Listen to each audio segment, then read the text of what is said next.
ఇది కేంద్ర రాష్ట్ర ప్రభుత్వాలతో జరుగుతున్న కార్యక్రమం.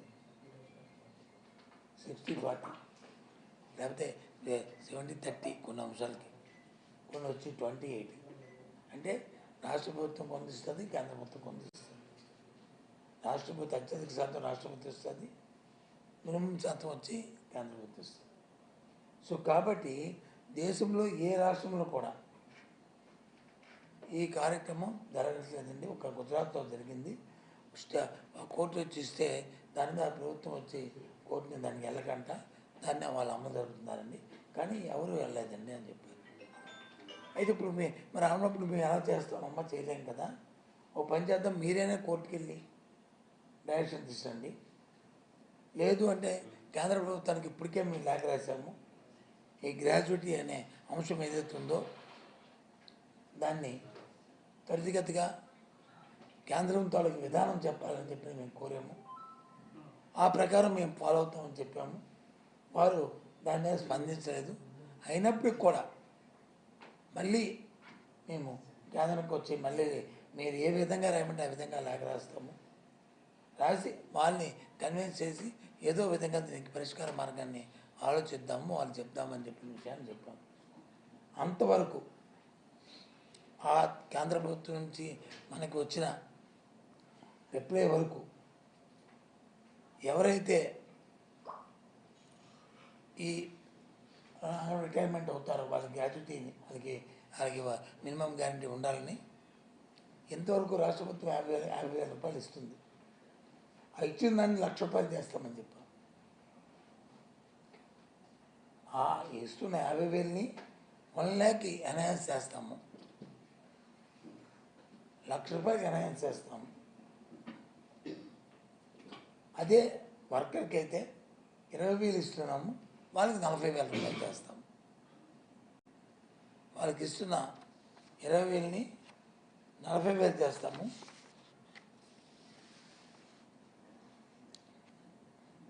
కార్యకేసుకి 50,000 ఇస్తున్న మొత్తం 50,000 నుంచి 1,00,000 రూపాయల వరకు, అలాగే హెల్పర్కి వచ్చి 20,000 నుంచి 40,000 వరకు ఇస్తామని చెప్పని వాళ్ళకి హామీ ఇవ్వడం జరిగింది. ఇప్పుడే అధికారమైన ఉత్తర్వులు కూడా ఇస్తామని చెప్పాము. దానికి సంబంధించి ఇప్పటికే ఆదేశాలు ఇమ్మని చెప్పి వచ్చి ఉంటాయనేదే నేనైతే పూర్తి విశ్వసిస్తున్నాను. ఇకపోతే 3వ అంశం అంటే ఇక్కడ ఏంటి, ఇది మా పరిధి కాదు, కేంద్రం పరిధి. సో కాబట్టి కేంద్రంతో సంప్రదిస్తాము, కేంద్రానికి లేఖ రాస్తాము. ఇప్పటికే ఇంకా మళ్ళీ రాస్తాము. అంతవరకు 50,000 రూపాయలు ఇస్తున్న గ్రాడ్యుయేటీ ఏదైతే అంశం ఇస్తుందాన్ని 1 lakh చేస్తామని వర్కర్కి అయితే, కార్యకర్తకి అయితే, అలాగే హెల్పర్కి అయితే మాత్రం 20,000 నుంచి 40,000 చేస్తామనే విషయాన్ని చెప్పాము. ఇక 3వ అంశానికి వస్తే మినీ సెంటర్ని మెయిన్ సెంటర్గా మార్చాలన్నారు. దీనికి 100% ఎక్కిపిస్తున్నాం. దీనికి గవర్నమెంట్ ఆఫ్ ఇండియా గైడ్లైన్స్ ఉన్నాయి. ఎంతమంది జనాభా ఉంటే మెయిన్ సెంటర్, ఎంతమంది జనాభా ఉంటే మినీ సెంటర్. ఒకవేళ ఎక్కడైనా సరే జనాభా ప్రాతిపదికన కానీ మినీ సెంటర్లో మెయిన్ సెంటర్లో కానీ ఏదైనా డిఫరెన్స్ వ్యత్యాసాలు ఉంటే దాన్ని రెక్టిఫై చేస్తాం, మాకే అభ్యంతరం లేదు అని చెప్పాం. நமக்கு అర్థమవుతుంది కదా. ఇది గవర్నమెంట్ ఆఫ్ ఇండియా ఇచ్చిన గైడ్లైన్స్ ఉన్నాయి. అంటే ఎన్ని వేల జనాభాకి మెయిన్ సెంటర్ ఉండాలి, ఎన్ని వేల జనాభాకి వచ్చి మినీ సెంటర్ ఉండాలి. ఒకవేళ జనాభా ప్రాతిపదికన మినీ సెంటర్ ఉంటే అది ఆ జనాభాకి మెయిన్ సెంటర్ అవ్వాల్సి వస్తే తప్పకుండా దాన్ని చేంజ్ చేస్తాము. ఏ విధంగా దాంట్లో డిస్ప్యూట్ లేదనే విషయాన్ని కూడా వారు చెప్పడం జరిగింది. ఈయన ఎవరు మేము కాదు, మంత్రులమే కాదు, మాతో పాటు చీఫ్ సెక్రటరీ, కన్సర్న్డ్ సెక్రటరీ ఆవిడ జయలక్ష్మి గారు, ఫైనాన్స్ సెక్రటరీ రావత్ గారు అందరూ ఉన్నాం ఆ మీటింగ్లో అని చెప్పారు. ఇక 4వ అంశానికి వస్తే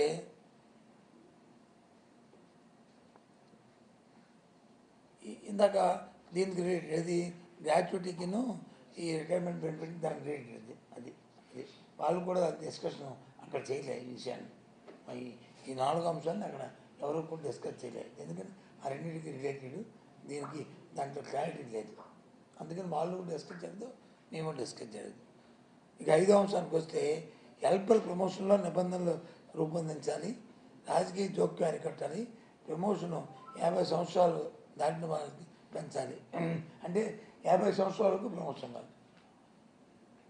ఇంతకుముందు ఉన్న దాంట్లో దానికంటే 50 సంవత్సరాల వరకు హెల్పర్ కానీ ఉంటే వాళ్ళకి వచ్చి వర్కర్ ఉంటే వాళ్ళకి వాళ్ళ కార్యకర్త కింద వచ్చి వాళ్ళకి ఇవ్వాలనేది వాళ్ళది. ఎంతకుముందు ఎంత ఉంది, 45 సంవత్సరాలు ఉంది.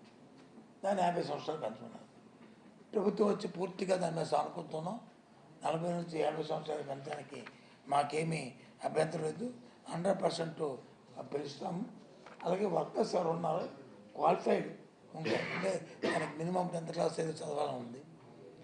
దాంతోపాటు ఆ ఊరు కోడలే ఉండాలని ఉంది.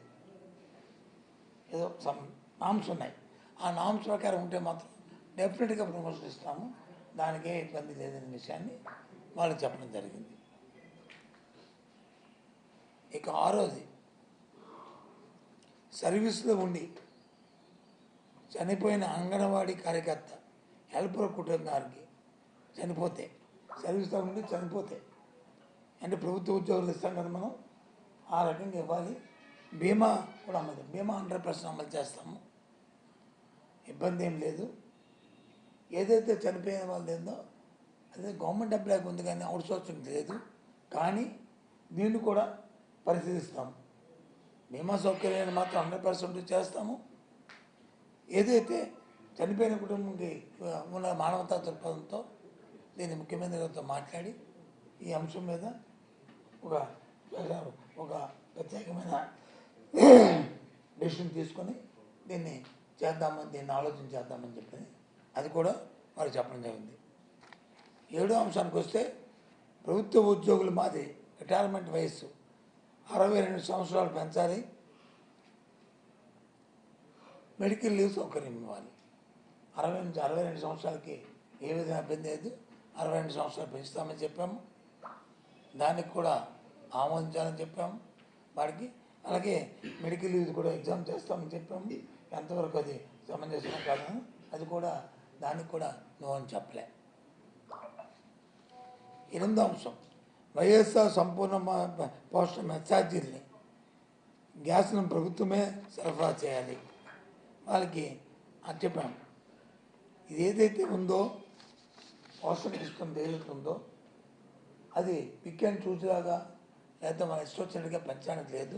అదొక సైంటిఫిక్ లైన్లో అనాలిసిస్ చేసి ఆ ఇస్తున్న డబ్బు సరిపోతుందో చూసుకొని దానికి సంబంధించి వాటిని ఇవ్వడం జరుగుతుంది.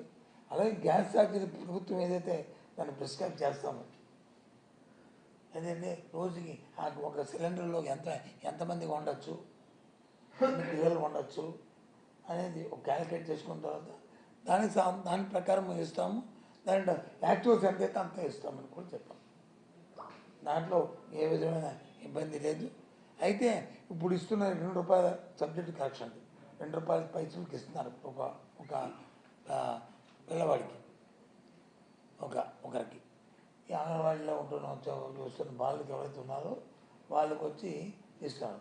దాన్ని ఈ సైంటిఫిక్ లైన్ అంటే వాళ్ళకంటే రోజుకి ఆ క్వాంటిటీ ఎంత తింటారు, ఏమి మనం మెనూ పెడుతున్నాము, దానికి సంబంధించి ఎంత దానికి ఖర్చు అవుతుంది, దానికి తగ్గట్టు ఎంత పెంచాలి, ఎంత తగ్గించాలి అనేది దాని ప్రకారం. అలాగైతే మనం మిడ్ డే మీల్స్లో విద్యార్థులకు ఇస్తున్నాము, అదే లైన్లో వీళ్ళకి కూడా ఒక అనాలిసిస్ చేసి ఆ ప్రకారం చేస్తామనే విషయాన్ని వారికి చెప్పడం జరిగింది.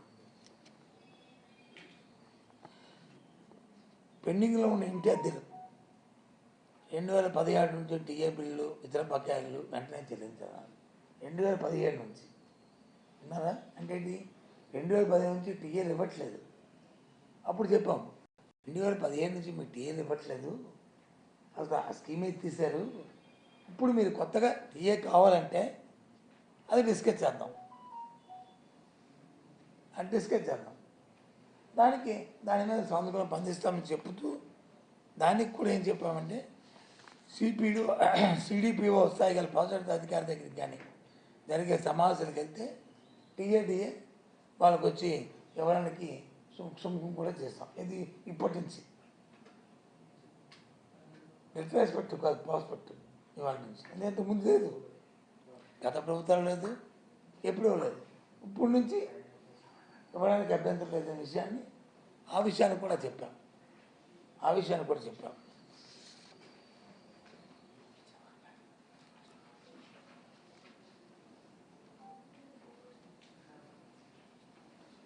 ఇందాక ఒక విషయం చెప్పాను కదా, మినీ అంగన్వాడీ అడిగారు అని. సుమారు 6,837 మినీ అంగన్వాడీ కేంద్రాలు జనాభా ప్రాతిపదికన మేజర్గా గవర్నమెంట్ ఆఫ్ ఇండియా తాలూకా నిబంధనల ప్రకారం, కేంద్రం ఇచ్చిన నిబంధనల ప్రకారం దాన్ని అనుసరించి అన్ని పెంచడానికి అవకాశాలు ఉన్నాయనేది గుర్తించాము. వాటికన్నిటికి కూడా మార్పు చేయమని చెప్పి దానికి కూడా అంగీకరించాం. మార్పు చేస్తామని. ఎంత నెంబరు? 6,837. 37 వాటికి దాని తాలూకు నిబంధనలు అవన్నీ పరిశీలించమని కూడా చెప్పాం. ఈ అంశాలన్నింటినీ అదే హౌ ఇట్ ఇస్ పాసిబుల్, ఎంత సరిపోయిందా లేదా అవన్నీ కలిపి చేయమని కూడా దానికి కూడా ఆర్డర్ ఇన్స్ట్రక్షన్స్ ఇచ్చాం. అవి పరిశీలించి దాన్ని వచ్చిన తర్వాత రిపోర్ట్ వచ్చిన తర్వాత ఎన్ని ఉన్నాయంటే అన్నీ ఇస్తామని చెప్పి దాన్ని ఆ నిబంధన ప్రకారం.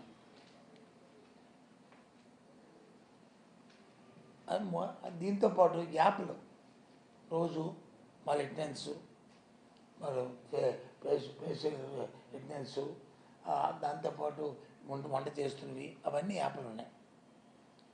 ఇవాళ రాష్ట్రంలో టీచర్స్కి కానీ ఐఏఎస్ ఆఫీసర్లకు కూడా ఫేషియల్ వాళ్ళు ఎక్కడున్నా రాష్ట్రం టీచర్ దగ్గర నుంచి కింద స్థాయి అమ్మ దానికి ఉన్నాయి కాబట్టి ఇది కష్టం అమ్మ. అయితే ఎక్కువ యాప్లు 3 యాప్లు 4 యాప్లు కదా, అవన్నిటిని కూడా తగ్గించి మీకు ఎక్కువ లేకుండా ఒక దాంట్లో 2 దాంట్లో ఉండే ఏర్పాటుని కంబైన్ చేసేస్తాము ఏంటి అని కూడా విషయాన్ని కూడా వాళ్ళు చెప్పడం జరిగింది. ఏదైతే 3 యాప్లు 4 యాప్లు ఉన్నాయన్నారో అన్నీ లేకుండా దాన్ని మినిమైజ్ చేస్తూ దాని భారాన్ని కూడా తగ్గిస్తామని వాళ్ళకి చెప్పడం జరిగింది. అంటే దీని ప్రకారము వాళ్ళు ఇచ్చిన ఏదైతే వాళ్ళ తాలూకా డిమాండ్స్ ఉన్నాయో ఒక్క జీతాన్ని తప్ప, అంటే ఇస్తున్న వేతనం తప్ప మిగతా అన్నిటికీ సొల్యూషన్ తీసుకొచ్చాం. ఆ వేతనం దగ్గరికి వచ్చినప్పటికీ ఒక విషయం జరిగింది డిస్కషన్. ఏం జరిగిందంటే వాళ్ళు ఏమడిగారు, 28,000 రూపాయలు ఇవ్వాలి, తెలంగాణ కంటే అదనంగా వేతనం ఇవ్వాలి అంటూ 28 మళ్ళీ అన్నారు. సార్ 28,000 అంటే ఇచ్చారు, ఎంతో కొంత మాకు తెలంగాణ కంటే ఎక్కువ ఇవ్వాలి, మీరు మేనిఫెస్టోలో పెట్టారని చెప్పి మాకు వాళ్ళు చెప్పారు. వాళ్ళు టీవీలో కూడా చెప్తున్నారు, ఏమని మేనిఫెస్టోలో ఈ అంశాన్ని పెట్టారు కాబట్టి జగన్మోహన్ రెడ్డి గారు మేనిఫెస్టో పెట్టింది చేయట్లేదని చెప్పి అని చెప్తున్నారు. మేనిఫెస్టో పెట్టిన మాత్రం వాస్తవం. ఏమేమి పెట్టాం మేనిఫెస్టోలో?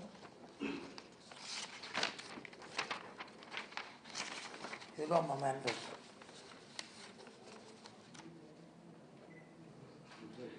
ఇది మా మేనిఫెస్టో. మేనిఫెస్టోలో ఇగో ఈ గ్రీన్ పెట్టాం కదండి, ఇది మీరు ఇచ్చింది. ఇది కనపట్లేదని చెప్పి దీన్ని టైప్ చేసి రాశాను.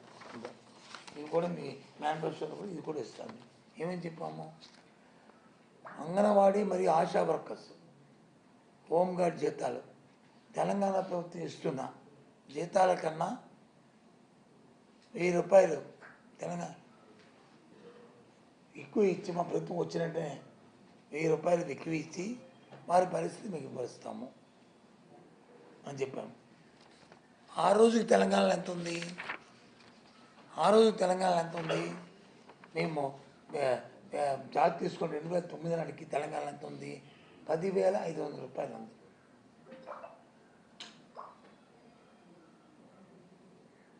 తెలంగాణలో జీతం 10,500 రూపాయలు ఉంది ఆ రోజుకి.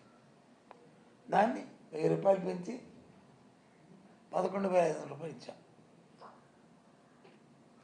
కానీ తెలంగాణ ఎప్పుడు పెంచుతాం అప్పుడు పెంచుతాం మేము చెప్పలే. ప్రభుత్వం వచ్చిన వెంటనే 1,000 రూపాయలు తెలంగాణ కంటే ఎక్కువ ఇస్తామని చెప్పిన ఆ రోజు చెప్పడం వాస్తవం. దాని ప్రకారం 2019లో ప్రభుత్వం వచ్చిన అధికారం చేపట్టిన వెంటనే రూపాయలు పెంచడం జరిగింది. తర్వాత తెలంగాణ ఇప్పుడు పెంచారు, ఇప్పుడు వాళ్ళు 13,650 ఇవాళ తెలంగాణ జీతం. అది ఎప్పటి నుంచి పెంచారు? వాళ్ళు 21 జూలైలో పెంచారు.